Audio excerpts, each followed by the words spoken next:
जादूगर सालूस ने नाग को दीवार में बनी हुई तस्वीर में फेंक दिया था और नाग एक जगह समुद्र के साहिल की गीली रेत पर जा गिरा था। नाग को जब होश आया तो उसने देखा कि समुद्र की नीली नीली लहरें सफेद झाग लेकर साहिल पर आती हैं और बड़े सुकून से वापस चली जाती हैं।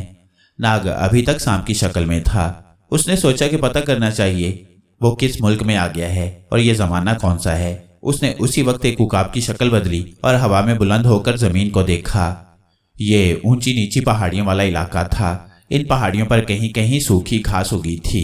वो जमीन के अंदर की तरफ परवाज करने लगा। आगे जाकर उसे सहरा में कुछ नखलिस्तान मिले जहां खजूरों के झुंड थे, चश्मे बह रहे थे। बाकी इलाका रेगिस्तानी था। जब उसने दूर एक काफिला सफर करते देखा तो समझ गया कि वो पुराने जमाने में आ गया है, जब अभी लोग ऊंटों पर बैठकर काफिलों की शक्ल में सफर करते थे। एक जगह नाग को शहर की इमारतें नजर आईं। वो नीचे आ गया। ये इमारतें अगरचे 4-4 मंजिला भी थी मगर सब पुरानी तर्ज की थीं। सड़कें भी पत्थरों को जोड़कर बनाई गई थीं। शहर के इर्द गिर्द 4 दीवारी थी जिन पर हर दरवाजे के ऊपर पहरा देने वाला बुर्ज बना हुआ था। हर बुर्ज में एक सिपाही नेजा हाथ में लिए पहरा दे रहा था। सड़कों पर लोग लंबे लंबे चौगे पहने, सरों पर अरबी तर्ज के रुमाल बांधे बाजारों में से गुजर रहे थे। कहीं कोई बैलगाड़ी और कहीं कोई अमीर आदमी तख्त पर बैठा गुजर रहा था। गुलामों ने तख्त कंधों पर उठा रखा था। कुछ सिपाही घोड़ों पर सवार बाजार से गुजरे तो उनकी वर्दियों और सरों के खुद से नाग समझ गया कि वो रोमन सल्तनत के जमाने में पहुंच गया है। उसने फिजा में सूंघकर देख लिया था कि अंबर मारिया, केटी या थ्यूसोंग में से किसी की भी खुशबू नहीं थी। रोमन सिपाही लोगों को एक तरफ हटाते जा रहे थे। नाग जमीन पर उतरकर इंसानी शक्ल में आ गया और देखने लगा कि यह माजरा क्या है। क्या देखता है कि उधर से शहर के गवर्नर की सवारी गुजरने वाली है। जो सिपाही लोगों को हंटर लहरा लहरा कर इधर उधर हटा रहे हैं। नाग भी इंसानी शक्ल में लोगों के पास एक तरफ खड़ा हो गया। क्या देखता है कि रोमन सिपाही एक औरत को जंजीरों में जकड़े खींचे लिए आ रहे हैं। उस औरत ने लंबा चोगा पहन रखा है, लंबे से आबाल गर्दन पर पड़े हैं, चेहरे पर बड़ा जलाल है मगर साथ ही अल्लाह की रजा पर सबर शुक्र किए रहने का भी तासुर है। जब ये जुलूस नाग के सामने से गुजरा तो नाग ने देखा कि औरत की उम्र 30 बरस के करीब है और उसने गर्दन में स्लीव लटका रखी है। वो बार बार स्लीव को हाथ में लेकर चूम लेती है।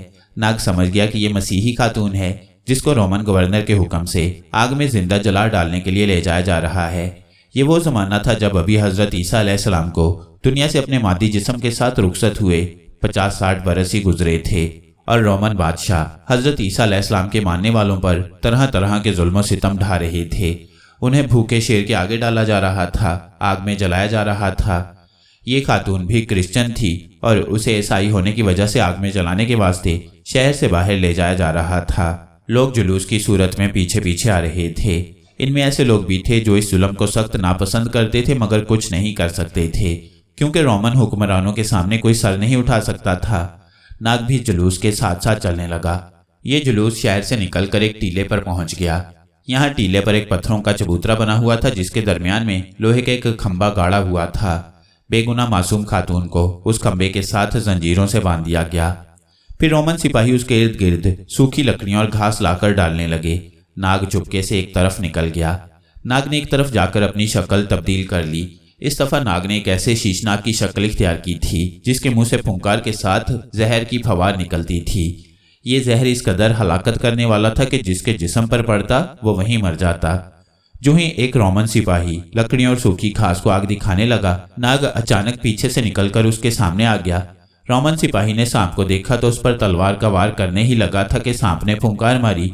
जहर की फवार रोमन सिपाही के चेहरे पर पड़ी और वह वहीं गिरकर हलाक हो गया। दूसरे सिपाही अपने साथी की तरफ बढ़े तो सांप ने दूसरी जहरीली फुंकार से उन्हें भी मौत की नींद सुला दिया। अब तो वहां भगदड़ सी मच गई। सिपाहियों ने नाग पर तीर चला दिए मगर नाग को एक भी तीर न लग सका और अपनी जहरीली फुंकार से उसने कई दूसरे सिपाहियों को हलाक कर डाला। लोगों ने जब ये मंजर देखा तो जान बचाकर टीले से नीचे भागने लगे। जो 2 रोमन सिपाही बाकी रह गए थे वो घोड़ों को दौड़ाते सांप को कुचलने के लिए लपके ही थे कि नाग ने उन्हें अपनी जहरीली फवार से घोड़ों समेत नीचे गिरा दिया। ये आखिरी 2 सिपाही भी हलाक हो गए। नेक दिल खातून ये मंजर खामोश नजरों से देख रही थी और सांप को खुदावंद की तरफ से भेजी गई मदद समझ रही थी। जब वहां मैदान खाली हो गया तो सांप रेंगता हुआ चबूतरे पर आया और जून बदलकर इंसान की शक्ल इख्तियार कर ली। खातून ने किसी किस्म की हैरानी का इजहार न किया क्योंकि खुदा से मोहब्बत करने वाले जानते हैं कि खुदा कादिर मुतलिक है। वो जो चाहे हो जाता है, वो जो चाहे कर सकता है। नाग ने इंसानी शक्ल में आते ही खातून की जंजीरें खोल दी और कहा, आप कहाँ जाना चाहती हैं? मैं आपको अपनी हिफाजत में वहां पहुंचाए देता हूं। खातून ने हल्की सी पुरसुकून मुस्कुराहट के साथ कहा, हिफाजत तो सिर्फ खुदा ही कर सकता है और इस वक्त मेरी हिफाजत भी अल्लाह ही ने की है। मैं ईसाई राहिबा हूँ और यरूशलेम से बाहर एक नखलिस्तान में अपनी झोंपड़ी में खुदा की इबादत करती थी कि रोमन सिपाही मुझे पकड़कर यहाँ ले आए, मगर मेरे खुदा ने मुझे तुम्हें भेजकर बचा लिया क्योंकि अभी मेरी जिंदगी बाकी थी। मैं वापस अपनी झोंपड़ी में जाऊंगी, मगर तुम्हारी हिफाजत में नहीं बल्कि अपने खुदा की हिफाजत में, क्योंकि खुदा से बढ़कर हिफाजत करने वाला कोई नहीं। नाग ने कहा, मैं आपकी इन बातों का एहतराम करता हूँ, लेकिन आपको ये भी इल्म होगा कि रोमन हुकूमत आप लोगों पर जुल्म ढा रही है, इसलिए मैं चाहता हूँ कि आपको अपनी हिफाजत में आपके ठिकाने तक पहुँचा दूँ ताकि रास्ते में कोई रोमन सिपाही दोबारा आपको गिरफ्तार न करे। राहिबा ने कोई जवाब न दिया और टीले की ढलान उतरने लगी। नाग उसके पीछे चल पड़ा। वहां से सहरा में एक रास्ता यरूशलेम शहर के बाहर वाले नखलिस्तान को जाता था। राहिबा उसी रास्ते पर बड़े सुकून से रवाना हो गई। नाग भी कुछ फासले पर राहिबा की हिफाजत की खातिर पीछे पीछे चल रहा था। आगे एक दरिया आ गया जिस पर लकड़ी का पुल बना हुआ था। पुल अबूर करने के बाद राहिबा ने अपना हाथ ऊपर उठाया, फिर एक तरफ रेत के टीले के पीछे से एक सफेद घोड़ा निकलकर राहिबा के पास आकर रुक गया। राहिबा घोड़े पर सवार हो गई। घोड़ा राहिबा को लेकर आगे चल दिया। अब नाग ने हल्की सी फुंकार मारकर अपने आप को एक बार फिर स्याउकाब में तब्दील कर लिया और राहिबा के ऊपर कुछ बुलंदी पर परवाज शुरू कर दी। इसी तरह सफर करते आखिर वो नखलिस्तान आ गया जहां खजूरों के झुंड में एक छोटा सा झोंपड़ा बना हुआ था। राहिबा झोंपड़े के बाहर घोड़े से उतर पड़ी। नाग ने सोचा कि अब वापस चलना चाहिए क्योंकि राहिबा महफूज जगह पहुंच गई है। चुनाचे जब वो वापस मुड़ने लगा तो राहिबा ने आसमान की तरफ निगाहें उठाकर उकाब को देखा और कहा, नेक दिल नाग, मेरे उन भाई बहनों को भी रोमनों के जुल्म से बचा जिनको यरूशलेम के कैद खाने में अजियतें दी जा रही हैं। नाग ने इंसानी आवाज में कहा, बहन, मैं उनकी भी मदद करूंगा। ये कहा और यरूशलेम की तरफ परवाज कर गया। नाग का ये इलाका जाना पहचाना था। वो इससे पहले भी यरूशलेम में आ चुका था। वो दरिया के साथ साथ परवाज करता यरूशलेम शहर के करीब आ गया। दूर से उसे कदीम यरूशलेम शहर की फसील और दरवाज़ा नजर आ रहा था। वो नीचे आ गया और एक दरख्त के साए में उतरकर दोबारा इंसानी शक्ल इख्तियार कर ली। अब वो यरूशलेम के उस कैद खाने में जाना चाहता था जहां रोमन गवर्नर ने ईसाई लोगों को कैद में डाल रखा था और उन पर जुल्म किया जा रहा था। वो यरूशलेम के गवर्नर के शाही महल के पास आकर रुक गया। वहां जबरदस्त पहरा था। नाग जानता था कि शाही कैद खाना महल के नीचे तारीख तय खाने की शक्ल में है। यहां से वो वापिस एक बाग में आकर बैठ गया और रात का अंधेरा हो जाने का इंतजार करने लगा। वो रात के अंधेरे में सांप की शक्ल में तय खाने तक पहुंचना चाहता था। बाग में नाग को अचानक एक खास किस्म की बू महसूस हुई। उसने गौर किया तो उसे मालूम हुआ कि ये बू जमीन के अंदर से आ रही है। ये बू खास किस्म के इंतहाई खतरनाक आतिशी सांपों की थी। नाग ने उसी वक्त सांपों की जुबान में कहा, आतिशी सांपों का सरदार ऊपर आए, मैं नाग देवता बोल रहा हूँ। थोड़ी ही देर बाद जमीन के अंदर से सुर्ख रंग का एक लंबा सांप बाहर निकल आया। उसके जिस्म पर अंगारों जैसे लाल लाल निशान थे। उसने आते ही नाग को अदब से सलाम किया और कहा, हमारी खुशकिस्मती है कि नाग देवता यहाँ तशरीफ लाया है। हम आपकी क्या खिदमत कर सकते हैं, हमें हुक्म दीजिए। नाग जानता था कि ये आतिशी सांप वो हैं कि जब अपना फन खोलते हैं तो उसमें से चिंगारियां निकलने लगती हैं और ये चिंगारियां जिस पर भी गिरती हैं वो वहीं जलकर कोयला हो जाता है। नाग ने कहा, ए आतिशी सांपों के सरदार, इस वक्त जमीन के अंदर तुम्हारे साथ कितने आतिशी सांप हैं? सरदार सांप ने कहा, नाग देवता, हम एक काफिले की शक्ल में सफर करते हुए यहाँ ठहरे हैं। हमारे काफिले में इस वक्त 500 आतिशी सांप हैं। नाग बड़ा खुश हुआ। उसके पास बड़े ही खतरनाक सांपों की फौज आ गई थी। उसने सारी बात सरदार सांप को समझाई कि किस तरह वो उन मजलूम लोगों की मदद करना चाहता है जिन्हें रोमन हुकूमत सिर्फ इसलिए तशद्दुद का निशाना बना रही है कि वो हजरत ईसा अलैहिस्सलाम के मानने वाले हैं जो अल्लाह के पैगंबर हैं। सरदार सांप, तुम सबसे पहले शाही महल के नीचे जाकर यह पता करो कि उन मजलूम औरतों, बच्चों और मर्दों को किस जगह रखा हुआ है। फौरन आकर मुझे खबर करो, उसके बाद हम इकट्ठे जाएंगे और हमला कर देंगे। सरदार सांप उसी वक्त जमीन के अंदर चला गया। 10-15 मिनट के बाद वापस आकर उसने नाग को बताया कि शाही महल के नीचे एक बड़ा ही गंदा और तारीख तहखाना है जिसमें इस वक्त 50 के करीब लोग बंद हैं। उनमें औरतें भी हैं, बच्चे, बूढ़े और जवान मर्द भी हैं। उन सबकी हालत बड़ी खराब है। हमें उनकी मदद को जल्द पहुंचना चाहिए वरना वो हलाक हो जाएंगे। नाग ने कहा, चलो हम हमला करेंगे, मैं तुम्हारे साथ हूं, तुम आगे आगे चलो। नाग सरदार आतिशी सांप के साथ नीचे जमीन के अंदर आ गया। वहां बेशुमार सुरख आतिशी सांपों ने फन उठाकर नाग देवता को अदब से सलाम किया और फुंकारे मारकर खुशामदीद कहा। सरदार सांप ने उन सांपों को सारी बात समझा दी थी। चुनाचे सांपों की ये फौज जमीन के अंदर ही अंदर शाही महल के तह खाने की तरफ चल पड़ी। शाही महल का तह खाना अकूबत खाना था, यानी उस जगह कैदी ईसाइयों को तरह तरह की अजियतें देकर हलाक किया जाता था। ये बेयारो मददगार लोग बेकसी की हालत में पड़े हुए थे। कोई उन्हें पूछने वाला नहीं था। फाकों और तशद्दुद से वो मौत के किनारे पहुंच चुके थे। यहाँ जगह जगह रोमन सिपाही पहरा दे रहे थे। कैद खाने के अंदर लोहे के शिकंजों में इस वक्त 50 कैदियों को जकड़ा हुआ था। जल्लाद उन पर कोड़े बरसा रहा था और उन बेचारों की चीखें निकल रही थीं। अचानक जमीन पर पहरा देने वाले रोमन सिपाही को एक लाल सांप नजर पड़ा जो जमीन के एक सुराख में से बाहर निकल रहा था। सिपाही ने उस पर नेजे से हमला करना चाहा, मगर इतनी देर में सांप ने अपना फन खोलकर फुंकार मारी। चिंगारियां सिपाही के जिस्म पर पड़ी और वह वहीं जलकर भस्म हो गया। दूसरे सिपाही ने अपने साथी को अंगारा बनकर भस्म होते देखा तो उसकी मदद को लपके। इस दौरान 15-20 आतिशी सांप जमीन के अंदर से बाहर निकल आए। उन्होंने बाहर निकलते ही फन खोलकर फुंकारे मारते हुए सिपाहियों पर हमला कर दिया। सारे के सारे सिपाही एक सेकंड के अंदर अंदर अंगारा बनकर भस्म हो गए। बेचारे मजलूम कैदी थर थर कांप रहे थे कि अब उनका भी यही इंजाम होगा, मगर वो ये देखकर हैरान रह गए कि कोई सांप उनके करीब ना आया। किसी सांप ने उन पर हमला ना किया। फिर उनमें से नाग इंसानी शक्ल में उनके करीब आया और कहा, प्यारे बहन भाइयों, हम तुम्हें यहाँ से आज़ाद कराने और रोमन सिपाहियों के जुल्म सितम से निजात दिलाने आए हैं। बेफिक्र होकर कैद खाने के दरवाजे से बाहर निकल चलो, घबराओ नहीं, हम तुम्हारे आगे आगे चलेंगे। जो कैदी शिकंजों में जकड़े हुए थे उन्हें उसी वक्त खोल दिया गया। ये सारी मुसीबत ज़दा कैदी नाग और दूसरे आतिशी सांपों के पीछे पीछे तह खाने से बाहर को निकल खड़े हुए। तह खाने में कई सीढ़ियां ऊपर जाती थीं। हर सीढ़ी के आखिर में 2 रोमन सिपाही पहरा देते थे। आतिशी सांपों ने उन सबको पहले ही हलाक कर डाला था। कैदियों के लिए रास्ता साफ था। जब नाग सारे मजलूम कैदियों को लेकर तह खाने से बाहर निकला तो किले में से रोमन फौज का एक दस्ता वहां पहुंच गया।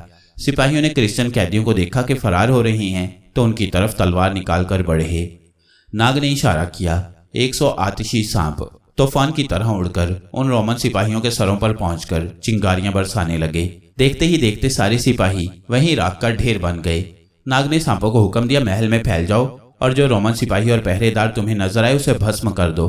500 के 500 सांप फन खोलकर शाही महल में इधर उधर दौड़ पड़े। शाही महल में भगदड़ मच गई। इस अफरा तफरी से फायदा उठाते हुए नाग ने कैदी औरतों, बच्चों और मर्दों को साथ लिया। उन्हें महल के बाहर एक तरफ खड़े बहुत बड़े रिथ पर बिठाया। रिथ के आगे 10 घोड़े जुते हुए थे। ये रिथ शाही महल के वास्ते खाने पीने की अशिया लेकर आया था। नाग ने खुद घोड़ों की बागें संभाल ली और रिथ को शाही महल से निकाल कर ले गया। महल से बाहर आते ही उसने रिथ का रुख सहरा की तरफ मोड़ दिया।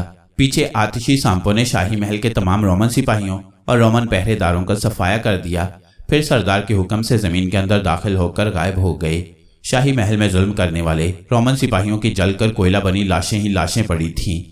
दूसरी तरफ नाग रिथ को पूरी रफ्तार से दौड़ाता यरूशलेम शहर से कई मील दूर सहरा में निकल चुका था। ताज़ा दम रोमन घोड़े जिन्हें खूब खिला पिलाकर तैयार किया हुआ था तूफान की तरह दौड़े चले जा रहे थे। 1 घंटे के अंदर अंदर नाग ने सहरा पार कर लिया और नखलिस्तान में राहिबा के झोंपड़े के बाहर ले जाकर रिथ को खड़ा कर दिया। राहिबा झोंपड़ी से बाहर आ गई। नाग ने अदब से सलाम किया और कहा, बहन, मैं आपके हुक्म के मुताबिक कैदियों को रोमन जुल्म और सितम से निजात दिलाकर ले आया हूँ। कैदियों ने राहिबा को देखा तो उसकी ताजीम बजा लाए। राहिबा ने उन सबके सरों पर बारी बारी हाथ रखा और उन्हें दुआ दी और कहा, खुदावंद ने तुम्हारी मदद की है। खुदा मजलूमों की फरियाद जरूर सुनता है। नाग कहने लगा, बहन, इन लोगों का यहाँ ठहरना मुनासिब नहीं। हो सकता है दूसरे सूबे के रोमन फौजी यहाँ आ जाएं। इस वास्ते मैं चाहता हूँ कि इन्हें सरहद पार कराकर मुल्क शाम पहुँचा दूँ। राहिबा ने इस तजवीज़ को पसंद किया और सब लोगों को हदायत की कि वो रिथ में सवार होकर नाग के साथ मुल्क शाम चले जाएं। सब लोग रिथ में सवार हो गए और नाग उन्हें लेकर मुल्क शाम की तरफ रवाना हो गया। मुल्क शाम में उस जमाने में एक ऐसी बुत परस्त कौम रहती थी जो सांपों की पूजा करती थी। रातों रात नाग ने इन ईसाई कुंभों को मुल्क शाम पहुंचा दिया। यहाँ से ये लोग मुख्तलिफ काफिलों की शक्ल में उन शहरों की तरफ चल दिए जहाँ जहाँ उनके रिश्तेदार रहते थे। नाग शाम के शहर में अकेला कारवांसराय में आ गया। नाग ने रिथ और घोड़े फरोख्त करके जो रकम हासिल हुई थी उन्हें ईसाई कुंभों के अफराद में बराबर बराबर तकसीम कर दिया था और उसे बड़ी खुशी हुई थी। कारवांसराय उसके लिए कोई नई जगह नहीं थी। इस किस्म की सराहों में अंबर नागमारी अक्सर आकर ठहरा ही करते थे। नाग ने भी एक कोठरी किराए पर ली और रात वहीं बसर करने का फैसला किया। उस वक्त वो इंसानी शक्ल में था। वो इस खतरनाक बात से बिल्कुल बेखबर था कि एक आदमी उसके पीछे लगा हुआ है। ये आदमी उस वक्त से नाग के पीछे लगा था जब से वो मुल्क शाम के शहर में दाखिल हुआ था। इस आदमी का नाम काशू था। ये एक बड़ा पुराना और तजुर्बाकार सुपेरा था और मुल्क शाम के पुजारियों को पूजा के लिए सांप सप्लाई करता था। उन सांपों की 10 दिन पूजा करने के बाद पुजारी बड़े अजदहा सांप के बुत के आगे कुर्बान कर डालते थे। काशू सुपेरे को उसके तजुर्बे और तेज निगाह ने बता दिया था कि ये आदमी जो शहर में चल फिर रहा है असल में एक सांप है जिसने इंसान की शक्ल इख्तियार कर रखी है। काशू इस आदमी यानी नाग को पकड़कर पुजारियों के पास नहीं ले जाना चाहता था। वो इतना अहमक नहीं था कि इस कदर कीमती सांप यानी नाग देवता को पुजारियों के आगे बेच दे। वो नाग देवता को अपने खास मंत्र से अपने काबू में करके उससे बड़े काम लेना चाहता था। काशू सुपेरे को मालूम था कि नाग देवता सब सांपों पर हुक्मरानी करता है और उसे जमीन के अंदर दफन किए हुए तमाम खजानों का राज मालूम है कि वो कहाँ कहाँ पर दफन है और वो जब चाहे वहां से कीमती खजाने निकाल कर ला सकता है। इसी एक वजह से काशू नाग देवता को पकड़कर अपने कब्जे में करना चाहता था और उसके पीछे लगा हुआ था। उसके पास एक खास मंत्र था। ये मंत्र उसे उसके उस्ताद सुपेरे ने बताया हुआ था, मगर इसके लिए जरूरी था कि नाग इंसानी शक्ल की बजाय सांप की शक्ल में हो, तभी ये मंत्र अपना असर दिखा सकता था।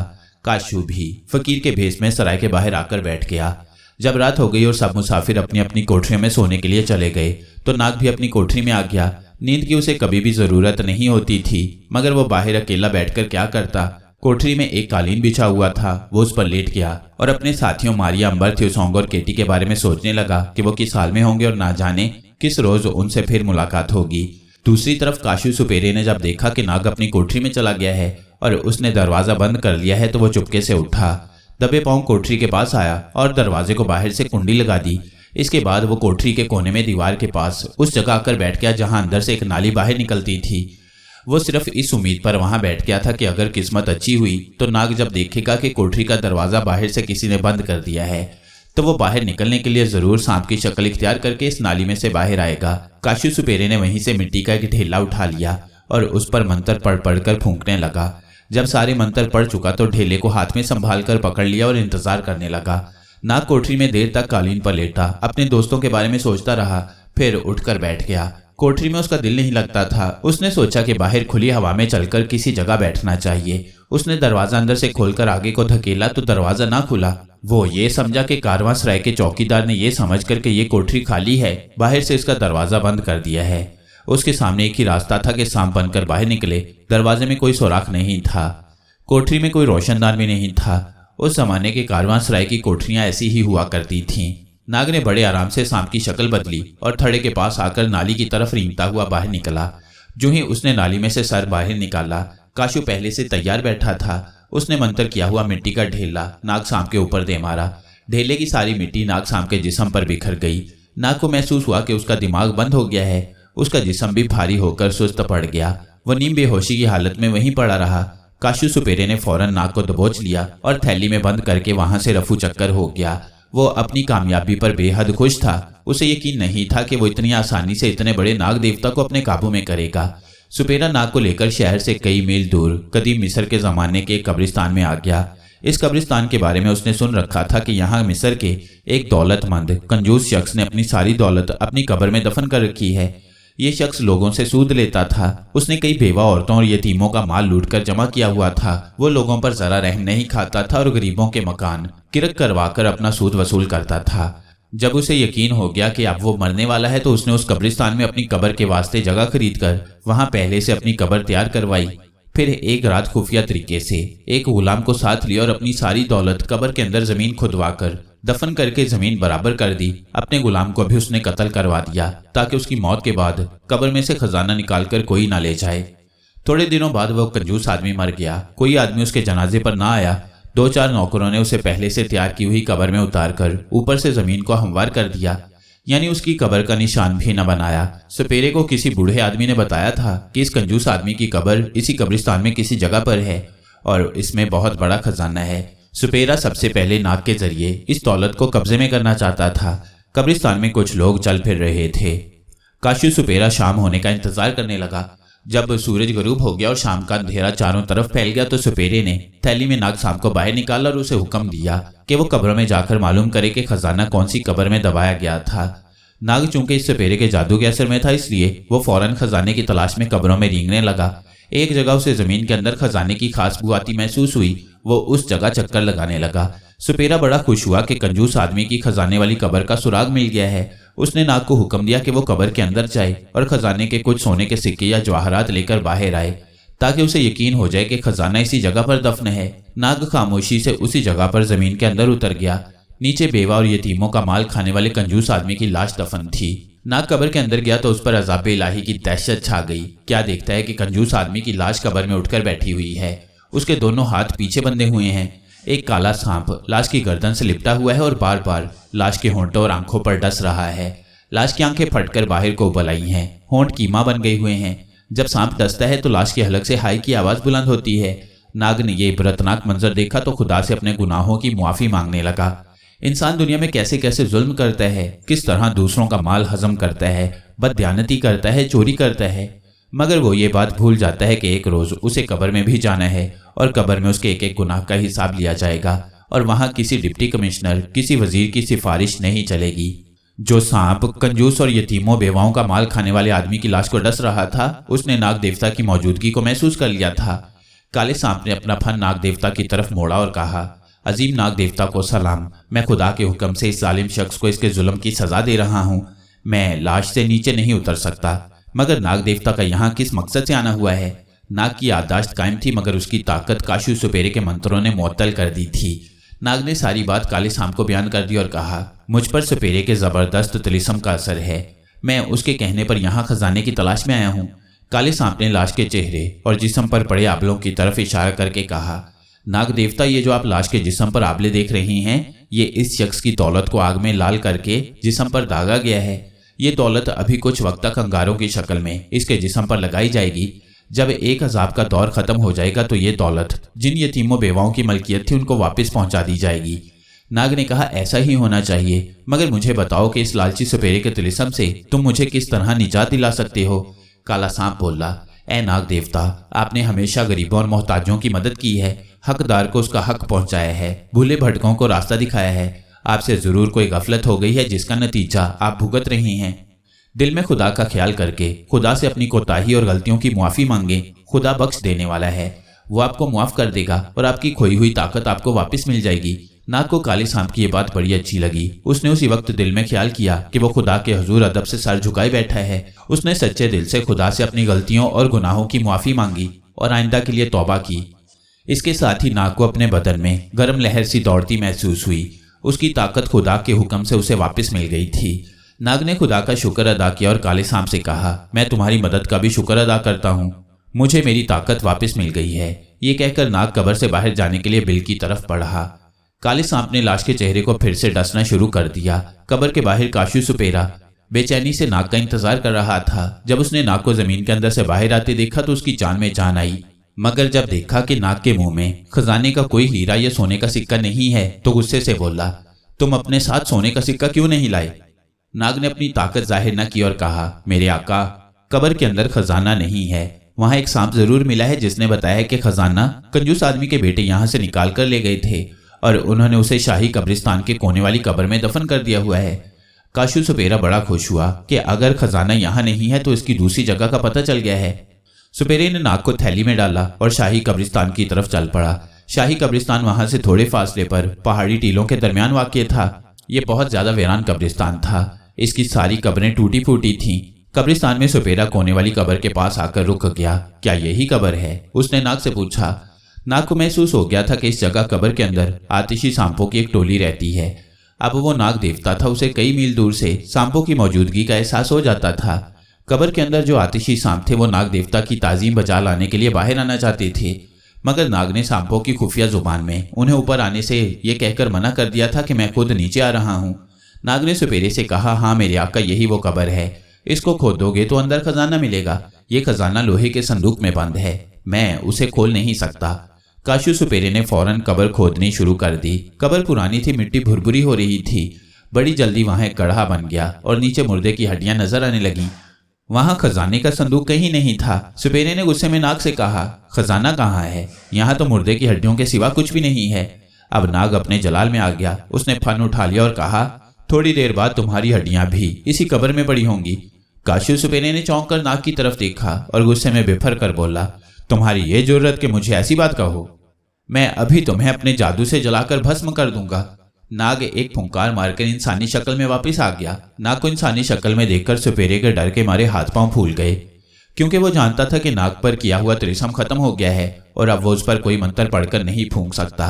वो 2 कदम पीछे हटा के वहां से भाग जाए, मगर नाग ने आतिशी सांपों को बाहर आकर लालची और दूसरों के खजानों पर कब्जा करने वाले सुपेरे को मजा चखाने का हुक्म दिया। 1 सेकंड में सारे आतिशी सांप कब्र से बाहर आ गए और आते ही सुपेरे से चिमट गए। उनके फन फैले हुए थे और उनसे चिंगारियां फूट रही थी। सुपेरे का सारा जिस्म झुलसने लगा। सांपों ने उसे कब्र के अंदर गिरा दिया। थोड़ी देर तक सुपेरे की चीखों की आवाज आती रही, फिर कब्र में खामोशी छा गई। नाग ने आतिशी सांपों से कहा, इस शख्स को इसके लालच की सजा मिल गई है, अब मैं जा रहा हूं। इतना कहकर नाग ने उकाब की शक्ल बदली और हवा में परवाज कर गया। नाग कितनी देर तक आसमान में उड़ता चला गया। रात हो गई, आसमान पर चांद निकल आया। नाग के थकने का तो सवाल ही पैदा नहीं होता था। उस जमाने में इतनी ज्यादा आबादियां नहीं होती थीं। कोई एक छोटा सा शहर आता और फिर जंगल या सहरा शुरू हो जाता। नाग एक पहाड़ी के ऊपर से गुजरकर दूसरी तरफ आया तो उसे एक जगह रोशनी झिलमिलाती दिखाई दी। उसने सोचा कि यहाँ उतरकर रात गुजारनी चाहिए। दूसरे दिन रोशनी में आगे सफर शुरू करूंगा। चुनाचे वो रोशनी की तरफ बढ़ता चला गया। ये रोशनी आतिश परस्त कौम की तरफ से बनाए हुए एक मीनार की थी। मीनार के ऊपर ये आग हर वक्त जलती रहती थी। इसके अंदर एक गोल, चौड़ा और गहरा कुआं था। उस कुएं की तह तक सीढ़ियां जाती थीं। कुएं में पानी बिल्कुल नहीं था। ये वो कुआं था जहां आतिश परस्त लोग अपने मुर्दे रख जाते थे। वो आतिश परस्त अपने मुर्दों को ना तो दफन करते थे ना आग में जलाते थे, बल्कि कुएं के अंदर रख जाते थे, जहां गिद्दें और दूसरे जानवर कुएं में उतरकर लाश को मिनटों में हड्डियों का ढांचा बना देते थे। इस किस्म के मीनार या मौत के कुएं नाग ने पहले भी देखे हुए थे। उसे इस मुर्दों के कुएं से कोई दिलचस्पी नहीं थी। वह मीनार के बाहर टीले पर एक जगह जैतून के दरख्त के नीचे उतरकर इंसानी शक्ल में बैठ गया ताकि रात गुजार सके। अचानक उसे किसी औरत के कराहने की आवाज सुनाई दी।